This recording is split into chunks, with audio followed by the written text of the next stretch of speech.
प्रणाम कैसे करना चाहिए? हमारे ग्रंथ में लिखा है, व्यत्यस्य पाणिना कार्य मुपसंग्रहण गुरो सव्येन सव्यस्पृष्टव्यो दक्षिणेन च दक्षिणः। जन्म प्रभृति यत् किंचित सुकृतं समुपार्जितं तत्सर्वं निष्फलं याति एकहस्ताभिवादनात्।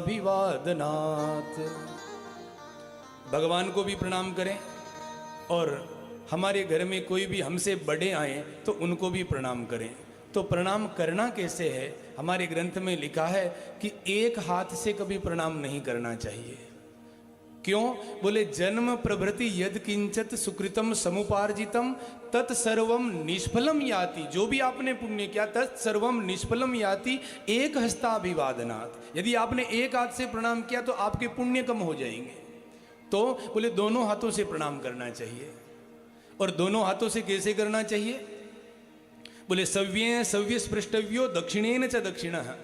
सीधे हाथ से सीधा पैर और उल्टे हाथ से उल्टा पैर, ऐसे प्रणाम करना चाहिए। ये शास्त्र की पद्धति है। और ऐसे यदि आपने प्रणाम किया तो हमारा ग्रंथ कहते हैं कि जो भी व्यक्ति शास्त्रोक्त विधि से इस प्रकार प्रणाम करता है तो उसको 4 चीजें बिना मांगे मिल जाती है।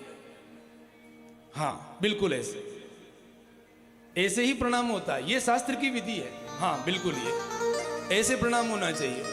सीधे हाथ से सीधा पैर, उल्टे हाथ से उल्टा पैर, ऐसे प्रणाम हो।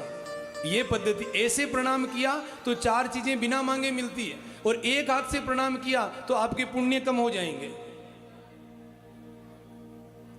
चाबी वही है, सीधा घुमाया तो ताला खुल जाएगा, उल्टा घुमाया तो ताला बंद हो जाएगा।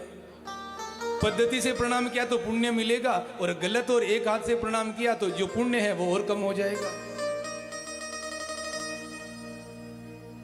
तो 4 चीजें बिना मांगे मिलती है। कौन कौन सी? अभिवादनशीलस्य नित्यं वृद्धोपसेविनः चत्वारि येषां वर्धन्ते आयुर्विद्या यशो बलम। और प्रणाम करने से दुख समाप्त होते हैं। प्रणामो दुख समनस तम नमामि हरिम परम।